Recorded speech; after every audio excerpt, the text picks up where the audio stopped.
بسم اللہ الرحمن الرحیم۔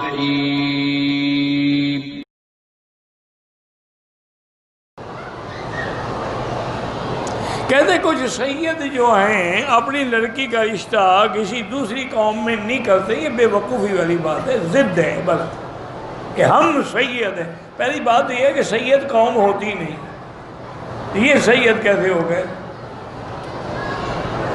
قوم تو حضور کی قریش ہے، بنو ہاشم ہے، آپ کرشی ہاشمی ہیں۔ سید تو لقب ہے، کیا نا سید ولد آدم، یہ الحسن والحسین سیدہ شباب اہل الجنہ، وہ تو لقب ہے، وہ کوئی قوم تو نہیں ہے۔ اور دوسری بات یہ ہے کہ اگر غیر سید کو لڑکی دینا جائز نہیں ہے تو سرکار دو آجو جہاں سے بڑا سید کون ہے جنہیں اپنی لڑکی حضرت عثمان کو دی، اور ایک بھی نہیں دو دی، اور ساتھ یہ بھی کہا کہ اگر میری تیسری لڑکی ہوتی وہ بھی میں عثمان کو دیتا۔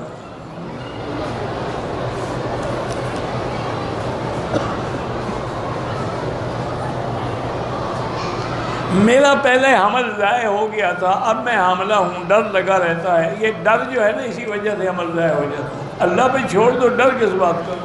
اللہ نے لکھا ہے تو اولاد ہوگی، نہیں لکھا تو نہیں ہوگی۔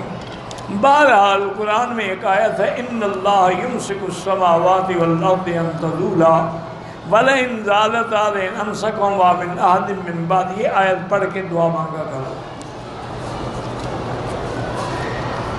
اور غم و فکر چھوڑ دو۔ یہ فکر کی وجہ سے تو حمل گر جاتے ہیں۔ آدمی جب اس فکر میں حمل گر جائے، حمل خدا نہ خواستہ گر نہ جائے، حمل گر نہ جائے، اسی میں تو ٹیوب جو ہے نا وہ کھل جاتی ہے، حمل گر جاتا ہے۔ کڑھائی والے کپڑے مرد پہن سکتے ہیں لیکن عورتیں نظر نہ آئیں، یعنی ایسا لباس نہ ہو جو دور سے عورتیں پہنتی ہیں۔ اگر عورت حیض میں ہو تو میاں بیوی مل سکتے ہیں، بالکل گناہ ہے، سخت گناہ بھی ہے، اور دونوں کی شدید بیماری میں مبتلا ہونے کا بھی خطرہ ہے۔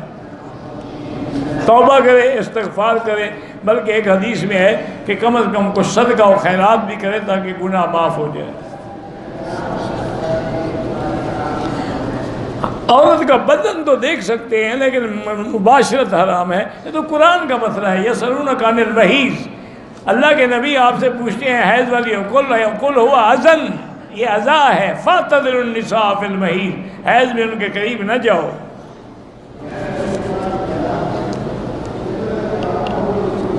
بیوی کو حیض ہو تو مرد اپنی شہوت کیسے پوری کرے؟ دوسری شادی کر لے، پوری ہو جائے گی۔